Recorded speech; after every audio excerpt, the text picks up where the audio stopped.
The doorbell rang, a soft chime that should have meant nothing. But in that split second, everything changed. My daughter Lily, standing on our neighbor's porch with a small thank you card in her hand, smiled like she always did, pure, innocent. Then, bang, a gunshot ripped through the quiet street. Time froze. The card slipped from her fingers, fluttering into a puddle as she collapsed. I screamed her name, my voice echoing across the cul-de-sac, but all I saw was Karen, standing behind her doorway, gun trembling in her hand, eyes wide with something darker than fear. Neighbors rushed out, phones recording, sirens blaring in the distance. But the moment that would haunt me forever wasn't the gunshot. It was the look on Karen's face when she realized what her own security camera had caught. And that video changed everything. Hey, everyone, before we begin, tell me, what city are you watching the story from? Drop your city's name below in the comments. And if you believe in justice, make sure to subscribe, because this story will shake you to the core. It happened in a quiet, picture-perfect neighborhood in the suburbs, the kind of place where kids ride their bikes, sprinklers run in the morning, and everyone waves at each other during evening walks. At least, that's how it looked on the outside. My daughter Lily was the light of my life, 12 years old, kind, gentle, and yes, disabled. But her spirit? Unbreakable. She had just started physical therapy and was making real progress. Every day, she'd say, "Dad, I want to make people smile again." And she did, until the day we moved into that neighborhood. Across the street lived Bethany Wilson, or, as everyone called her, HOA Karen, president of a neighborhood association obsessed with rules and determined to keep the community perfect. From the first day, she made it clear she didn't like us. Not because of noise, not because of property, but because of who we were. What started as passive-aggressive comments soon turned into threats. She claimed Lily's wheelchair ramp ruined the aesthetic. She complained about our mailbox, our lawn, even the sound of Lily's laughter. But nothing could have prepared me for the day she went too far. The day a simple ring of the doorbell would turn our lives into a nightmare caught on camera. And trust me, you won't believe what that footage revealed next. It all began just a week after we moved in. The first letter arrived, printed on thick paper with the HOA's golden seal. Violation notice, unauthorized structure. My heart dropped when I saw what it was about. Karen had reported us for installing Lily's wheelchair ramp, the same ramp that gave my daughter the freedom to go outside on her own. At first, I thought it was a mistake. I walked across the street, letter in hand, and knocked on Karen's door. She opened it slowly, her lips pursed tight, eyes scanning me like I was dirt. "Mr. Collins," she said sharply, "we have rules in Willow Creek Estates. You can't just install things without approval." I explained it was for my daughter's disability, even showed her the doctor's note. But she just tilted her head and replied coldly, "Rules are rules. If we let you bend them, everyone will." That was the first time I saw that look, that cruel satisfaction. The following week, another notice. This time it was about the color of our mailbox. Then the next week, the flower pots near the porch were too large. She wasn't enforcing rules. She was declaring war. I tried to ignore her. Lily, however, noticed. One afternoon she asked softly, "Dad, why doesn't Miss Karen like us?" I froze. How could I explain that some people just hate difference? "She'll come around, sweetheart," I lied, forcing a smile. But things only escalated. Karen started taking pictures from her window every time we stepped outside. She'd hover around during Lily's therapy sessions on the driveway, pretending to check the sidewalks. Even the neighbors began whispering. Some avoided us altogether, afraid of crossing the HOA president. Then came the worst part, the HOA meetings. Karen would stand before the neighborhood, clipboard in hand, projecting slides about noncompliance and property value risks. Our house was always in those photos. She called it just business. One night, after another tense meeting, I caught her in front of our house. It was 10 p.m. She was snapping pictures of Lily's ramp under the porch light. "Karen, what are you doing?" I yelled. She turned, unfazed. "Just documentation," she said. You never know when the board might need proof. You're harassing us, I shouted. She smirked. You people don't belong in this community. I'm just keeping it safe. You people. That phrase echoed in my head long after she left. The next morning, Lily found our mailbox knocked over, tire marks across the lawn. I replaced it quietly, not wanting to scare her. But inside, I knew. Karen wasn't just enforcing rules. She was testing limits. And soon, she was going to cross one she could never come back from. Because the next letter she sent would lead to the moment that changed everything. It wasn't a violation notice this time. It was a warning, scrawled in red ink across the top. One more incident, and there will be consequences. At that moment, I didn't realize those consequences would involve my daughter's blood on the pavement. It was one of those quiet autumn evenings when the air feels heavier than usual, like it's carrying a storm no one can see. The leaves drifted across the street, and the faint glow of the setting sun painted our porch gold. Lily had just come home from her therapy session. She was tired, but smiling. She'd completed her first full step without support that day. Dad, she said, holding a small handmade card. Can I give this to Miss Karen? She gave candy to everyone last week. Maybe if I say thank you, she'll stop being mad at us. I hesitated.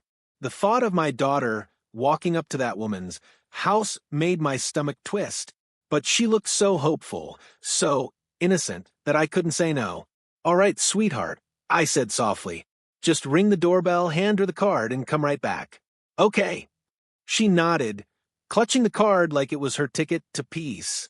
I stood at the end of our driveway, watching her wheel up to Karen's porch.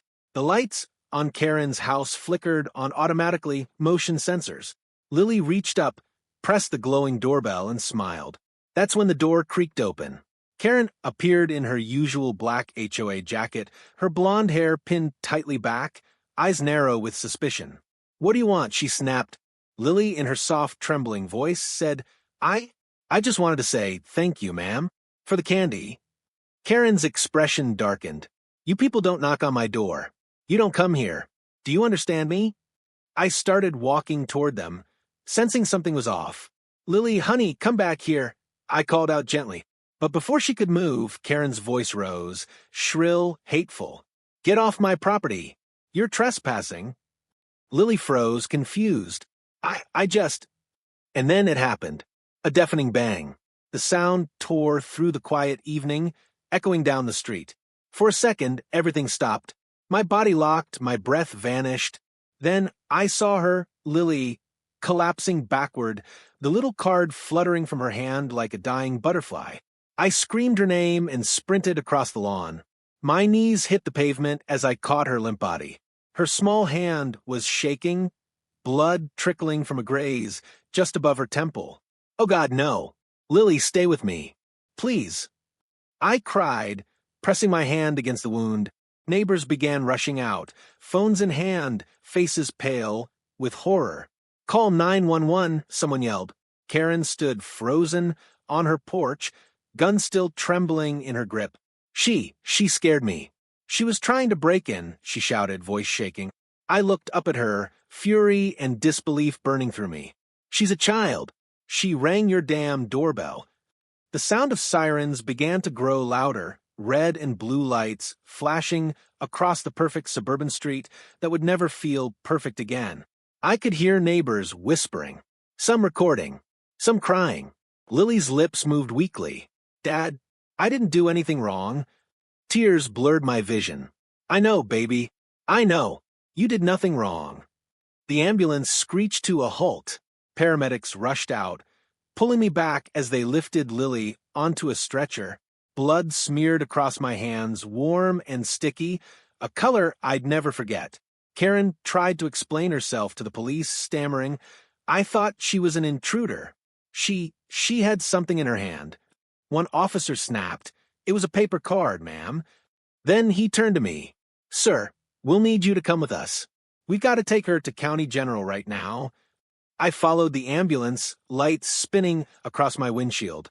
My mind kept replaying the moment, the doorbell sound, the flash, the way Karen's face looked just before the shot. But there was something else I couldn't shake. something one of the neighbors said as they handed the police their phone footage. Officer, her own doorbell camera recorded the whole thing, and that single piece of evidence would soon expose every lie Karen tried to tell. The night of the shooting felt endless. I sat in the cold, sterile waiting room of County General Hospital, my clothes still soaked in Lily's blood. The rhythmic beep of the machines coming from the emergency ward was the only sound that kept me tethered to reality. Every second felt heavier than the last. When the doctor finally emerged, his face was tight with exhaustion. "She's stable," he said softly. "The bullet grazed her skull. It's a miracle she's alive." I broke down. Relief, rage, guilt, all colliding at once. My little girl had survived, but the memory of her falling backward wouldn't leave my mind. Meanwhile, outside, the entire neighborhood had turned into a crime scene. Police lights flickered across lawns, reporters gathered, and Karen sat in the back of a squad car, wrapped in a blanket, muttering to herself. She wasn't handcuffed yet. Detective Rhodes, a tall man with a voice like gravel, walked into the waiting room a few hours later. "Mr. Collins," he said, "I'm sorry for what happened, but we've already recovered multiple video recordings, including from her own doorbell cam." He placed a small tablet in front of me. My hands trembled as the footage played. There was Lily, smiling, holding that little card. Then Karen opened the door, angry, aggressive, and before Lily could even finish her sentence, Karen raised the gun. No hesitation, no warning. The sound of the gunshot filled the room, and I flinched as if it were happening all over again. Rhodes paused the video. "That's premeditated aggression," he said firmly. "She wasn't defending herself. She initiated it." Tears welled up again. "So what happens now?" "She'll be charged, but the media's already picked this up. You might want to prepare yourself. This won't stay quiet." He was right. By morning, the story had exploded online. Headlines screamed, "HOA, President shoots disabled girl over doorbell dispute." "Caught on camera, neighborhood horror in Willow Creek." Videos of the doorbell footage spread across every platform. Thousands of people demanded justice. Hashtags trended, hashtag Justice for Lily and hashtag Ban Karen from HOA. Strangers from around the country sent messages of support, prayers, and outrage.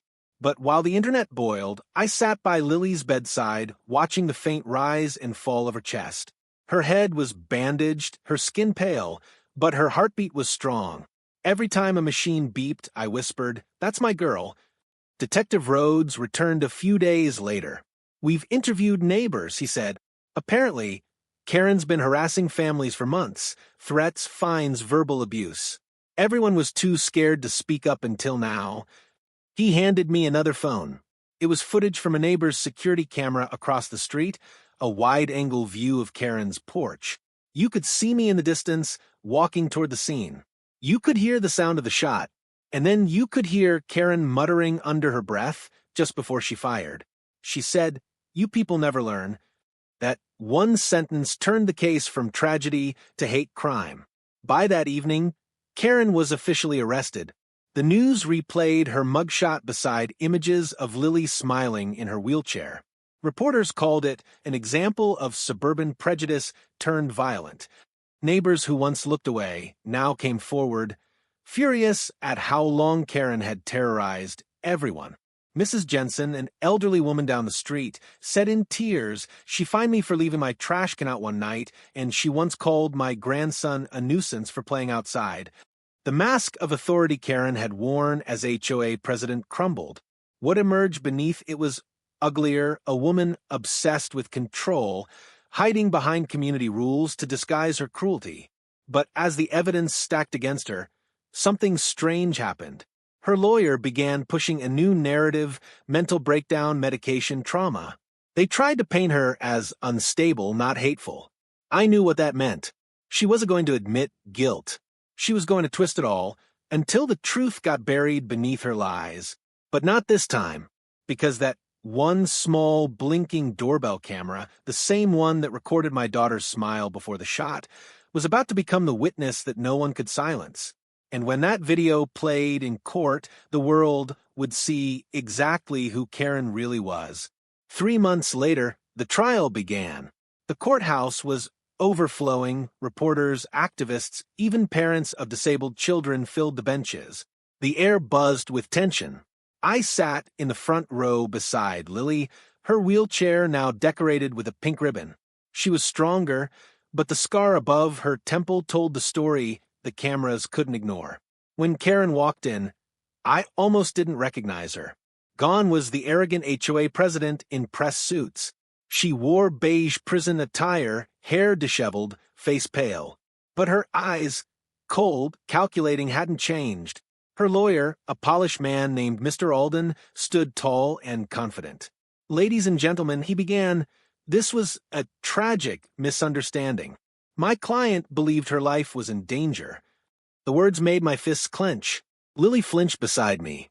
Then the prosecutor rose, a sharp, composed woman named Dana Keller. "A misunderstanding," she repeated, her voice steady but venomous. She aimed a gun at a disabled 12-year-old holding a paper card. "Let's call it what it is, hate disguised as fear." Gasps rippled through the courtroom. They began with the footage. The lights dimmed, and on the screen, Karen's porch appeared, that fateful moment frozen in time. Lily's soft voice echoed, "Miss Karen, I just wanted to say thank you." Then the flash, the gunshot, Lily falling. You could hear a pin drop. A few jurors looked away, visibly shaken. The prosecutor paused the video, right on Karen's face, the instant before she pulled the trigger. "Look at her expression," Dana said, quietly. "That is not fear. That is anger." Karen's lawyer objected, claiming emotional manipulation. The judge allowed it, barely. Then came the witnesses.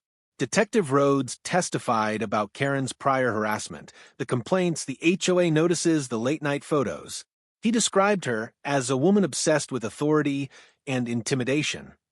Mrs. Jensen took the stand next, her frail voice trembling. She told me my grandson made the neighborhood look bad because he played with toy guns in the yard. Then it was my turn. When I took the stand, I felt the weight of the entire room pressing on my shoulders. Dana approached gently. "Mr. Collins, can you describe what you saw that evening?"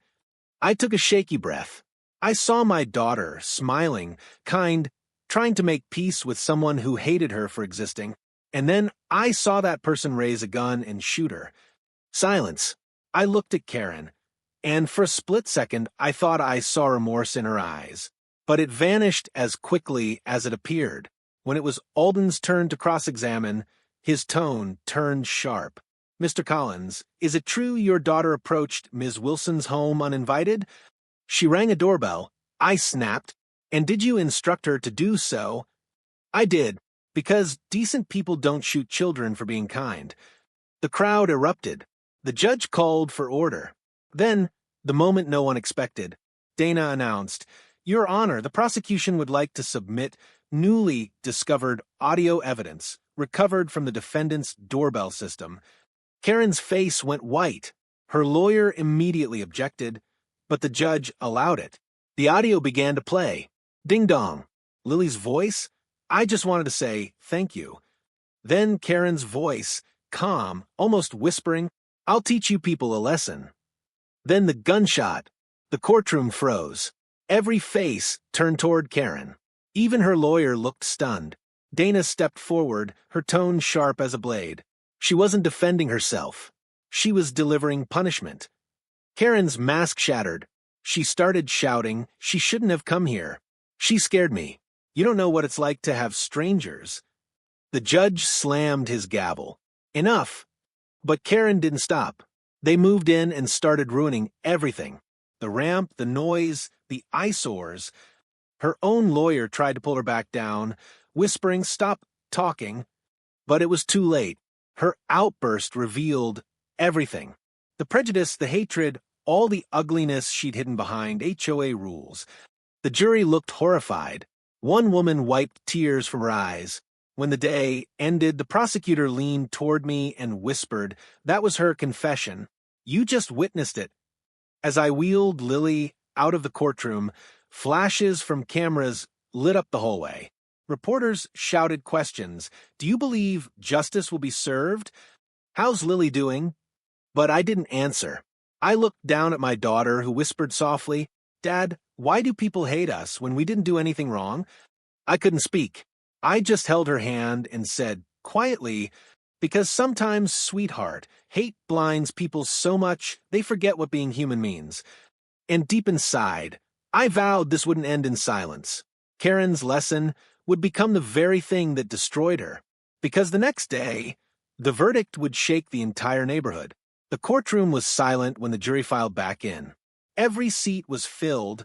Reporters, neighbors, activists, even strangers who'd driven from other towns to witness the verdict. The air felt heavy, as though the walls themselves were holding their breath. Lily sat beside me, her small hand wrapped around mine, her eyes fixed on the judge's bench. Has the jury reached a verdict? The judge asked. The foreman stood, holding a folded piece of paper. We have, Your Honor. He read slowly, voice steady. On the charge of aggravated assault with a deadly weapon, we find the defendant guilty. On the charge of attempted murder in the first degree, we find the defendant guilty. The room erupted, gasps, cries, applause muffled by the bailiff's warning for order. I turned toward Lily. She didn't smile. She just exhaled, a long, trembling sigh of relief, like her heart had been waiting for this moment to beat again. Karen sat motionless. No tears, no remorse. Just that same cold detachment she'd always worn at HOA meetings. But when the judge began to speak, her mask cracked. Ms. Wilson, the judge said sternly, you hid behind neighborhood regulations and false authority to justify hatred and violence.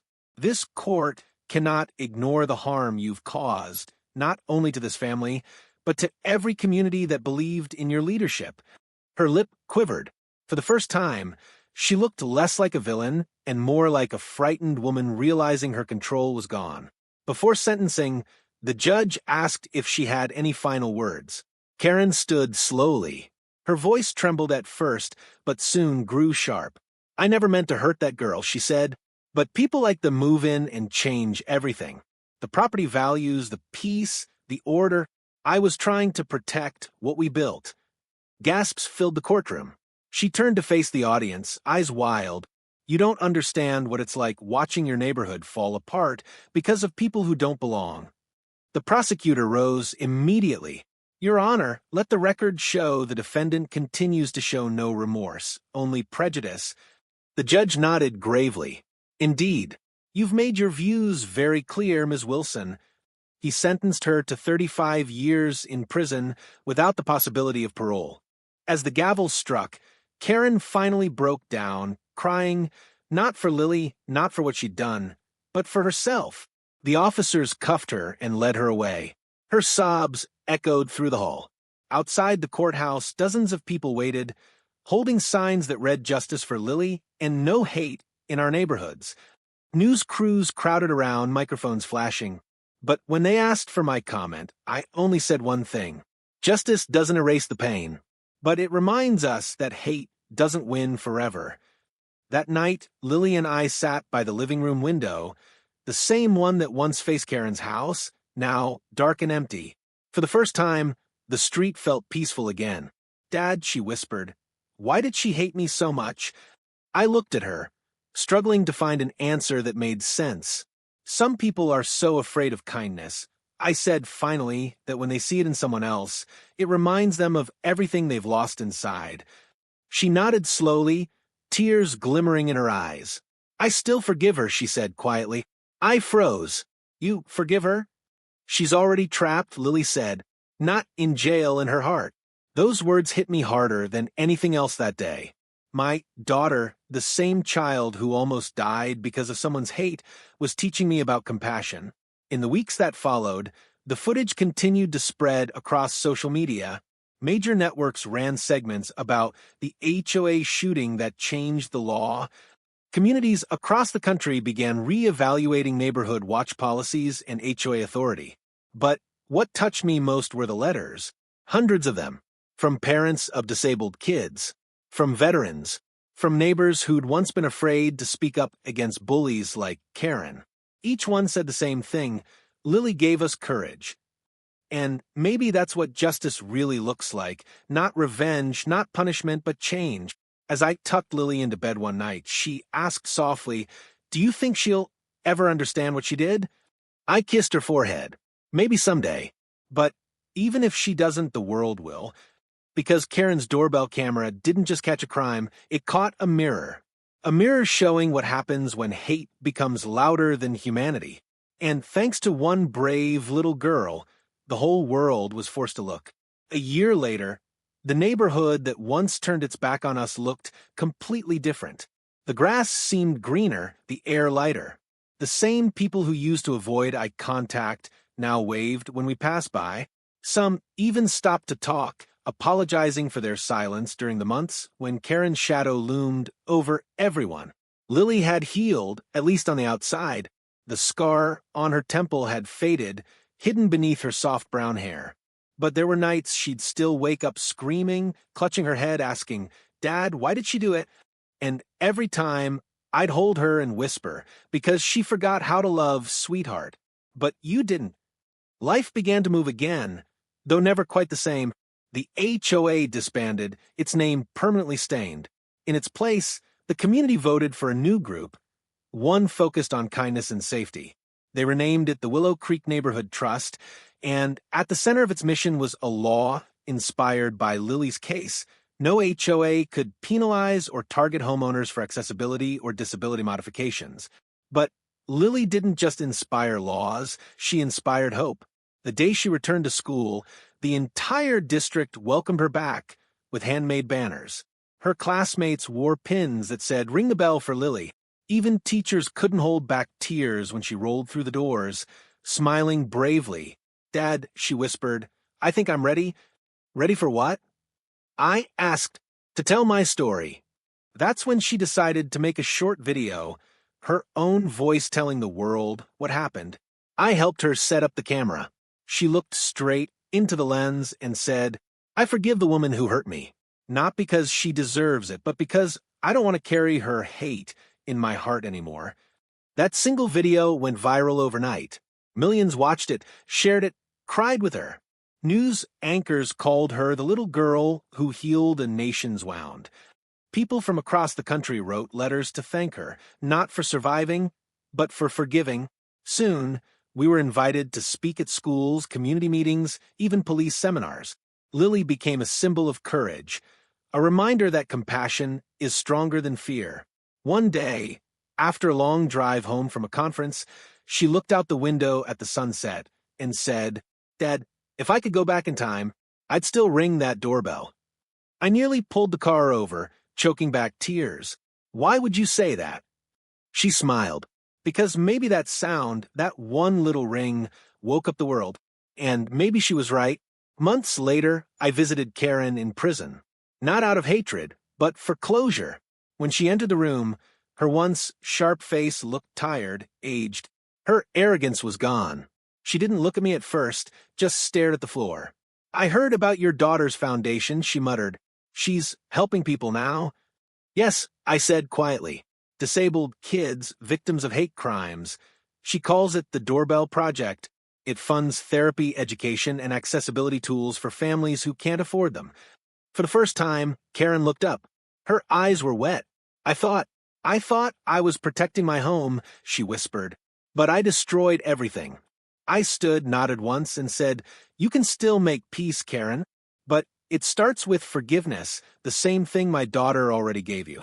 She didn't answer, but I saw something shift in her, maybe regret, maybe just a faint echo of the humanity she'd buried for so long. When I walked out, the air felt different, not heavy anymore. A year later, during a neighborhood memorial, the community gathered near the same porch where it all happened. They replaced the doorbell, not as a symbol of tragedy, but as one of renewal. When pressed, it played a soft chime that echoed through the cul-de-sac. Lily stood beside me, her hands trembling slightly as she pressed it. The sound filled the evening air. Everyone clapped, some cried. And for the first time, that little sound, once tied to fear, meant something else entirely. It meant healing. It meant change. It meant hope. That night, as we drove home, Lily whispered, "Dad, do you hear it?" "Hear what?" I asked. She smiled, looking out at the glowing porch lights around us. The world ringing back. If you believe that love is stronger than hate, share Lily's story. Let the world remember that one act of kindness, one simple doorbell ring, can change everything. Comment "Justice for Lily" if you stand against hate, and subscribe for more stories that remind us what humanity truly means. Because sometimes the smallest sound can start the loudest change.